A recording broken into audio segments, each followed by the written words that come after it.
Há exatamente 3 anos, um decreto da Prefeitura de Belo Horizonte fechava praticamente todo o comércio da cidade por causa de um vírus ainda desconhecido até então. Foi a primeira capital brasileira a fechar as portas do comércio. Covid-19 provocou muito medo, muito. Deixou ruas desertas, mais de 8.000 mortos na capital. O distanciamento social afastou muitas pessoas, algumas famílias, mas deixou um legado importante à população que aprendeu a cuidar mais da saúde, né?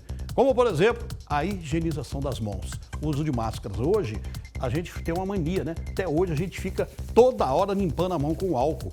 E apesar das notícias falsas que circularam pelas redes sociais, os moradores de Belo Horizonte tomaram a vacina e deixaram a cidade mais segura. Você vai ver agora uma reportagem especial sobre esse período que mudou drasticamente nossas vidas. Olha, mudou a vida de todo mundo. Você pode ter certeza disso. De todos os brasileiros, de uma forma ou de outra. Vamos lá ver. 20 de março de 2020.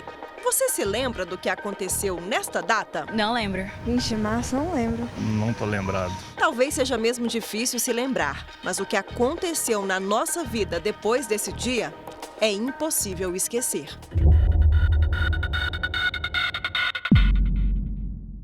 Foi a data que mudou tudo, a parte pessoal e profissional de todas as pessoas. De repente não tinha mais ninguém na rua e a gente teve que ficar enclausurada dentro de casa. Foi um tempo muito difícil.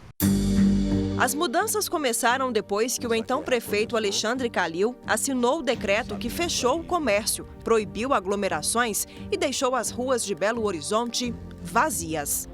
Vai ser muito duro para muita gente. A prefeitura criou um comitê de enfrentamento à pandemia. Nós ampliamos os leitos de CTI em mais de 100% leitos de CTI no município, assim como dobramos os leitos de enfermaria dentro dos nossos hospitais. Distanciamento, álcool 70%, máscara, lockdown, home office.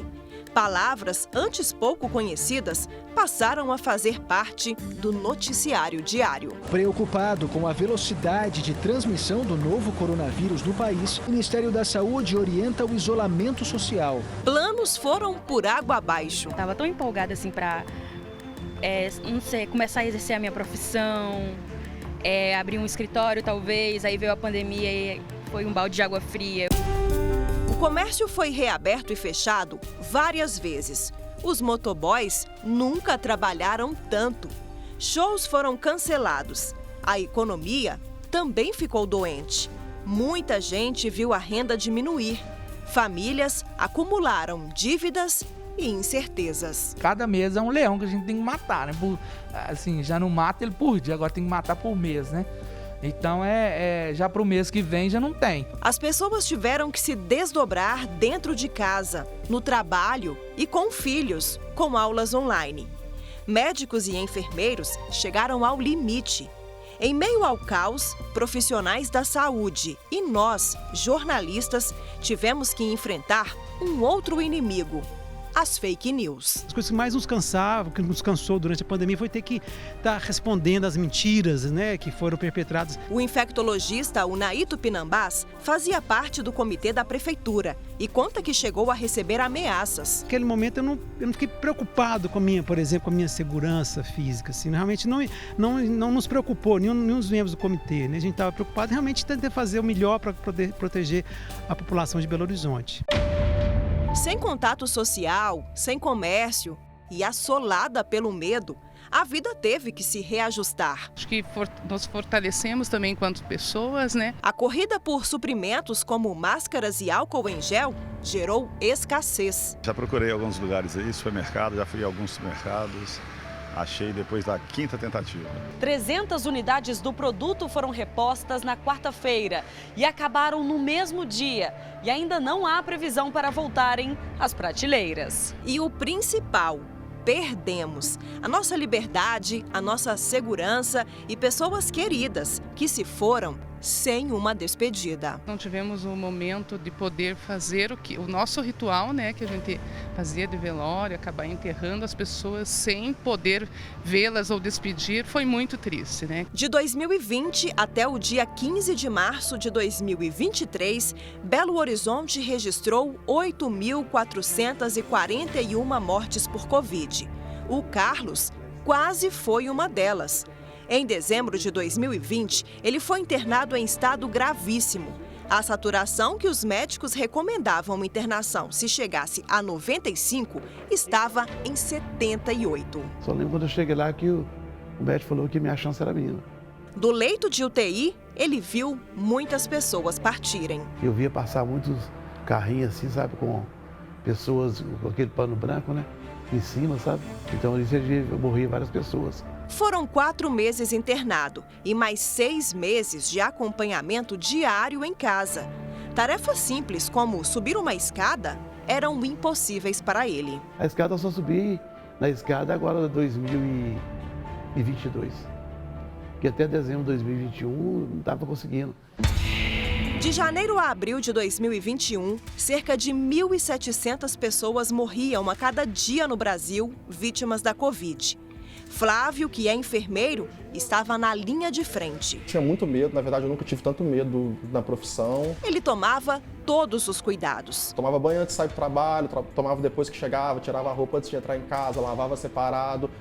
No trabalho a gente usava a face shield, que é aquela máscara no rosto, usava máscara N95. Mesmo assim, pegou a doença e saiu de casa para não transmitir para os pais idosos. Aí comecei uma outra mudança na minha vida, eu não podia ficar lá morando com meus pais idosos, dando positivo para a Covid. Então nesse momento eu mudei, morei aí 1, 2 semanas em outro lugar, até passar o período da doença e voltar à atividade normal para poder voltar para casa.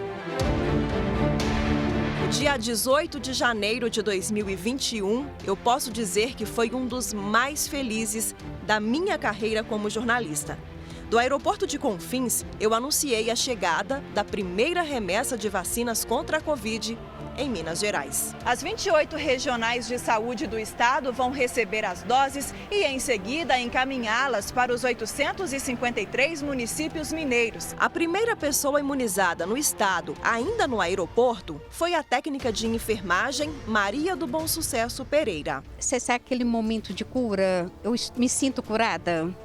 Foi essa a sensação. A vacinação na capital começou no dia seguinte. 1 ano depois, atingimos 100% da cobertura vacinal da população acima de 12 anos com a primeira dose. O vírus perdeu força. O SUS ganhou reconhecimento. O SUS colocou na tona, né? Voltou à tona, viu? Ele vinha sendo atacado nos últimos 6 anos. A população viu tanto que é importante o SUS e, mais do que o SUS, a atenção primária à saúde. Aprendemos a importância da vacinação, de uma vacinação grande e completa que atinge toda a população. Então foi um momento muito desafiante, mas também um momento de muitos aprendizados. O decreto de calamidade chegou ao fim no dia 31 de março de 2022. O lockdown em Belo Horizonte foi o mais longo entre as capitais de todo o Brasil. Mas as ações de combate à pandemia em BH foram destaque em um estudo internacional. Se todo mundo tivesse seguido as orientações da Prefeitura de Belo Horizonte, teríamos tido talvez menos de 400 mil mortes. E é bom lembrar também que Belo Horizonte se destacou não só por seguir a ciência, mas a estrutura do SUS BH ele é modelo nacional. Quem ajudou a proteger tanta gente também perdeu pessoas queridas. Infelizmente, perdi dois pessoas queridíssimas na minha família, um primo irmão e outra prima irmã, que em 2001 morreu em 2020, uma morreu em 2020 e outra em 2021. O Carlos também perdeu muita gente amada. E é por elas e pela família que ele luta a cada dia para voltar à vida de antes. A Covid deixou sequelas físicas. Eu ainda uso esse aqui, sabe? Eu tenho os 2 aparelhos ali que eu faço a respiração. E emocionais. Você psicologicamente fica arrasado. Você leva uma parte psicológica, né? Que você custa sair dela. Sabe? Você dorme ali sem saber que vai amanhecer. Quem viu gente partir sem a chance de tomar uma vacina, agora se prepara para receber a 5ª dose, do que continua chamando de dose de esperança. E eu estou esperando vir, né, para eu poder tomar. Vacina é uma benção, né? O nosso país é um país que a vida toda teve essa vacina, né? E eu acho que as pessoas têm que tomar vacina. Os especialistas têm a expectativa de que em abril a OMS decrete o fim do estado de pandemia. É que nunca mais a gente passe por isso. O mundo talvez nunca mais seja o mesmo. Uma pesquisa publicada recentemente pelo Instituto de Psicologia e Controle do Estresse perguntou a cerca de 3.200 brasileiros quais foram os aspectos positivos da quarentena. 26% dos entrevistados disseram que perceberam que podem viver com muito menos do que pensavam.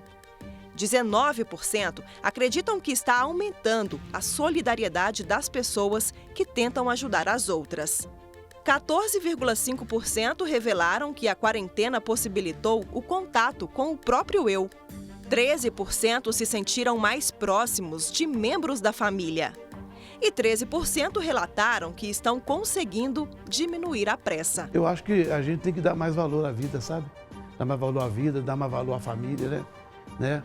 Deus, principalmente, né? E para você, quanto a sua vida mudou desde aquele 20 de março de 2020?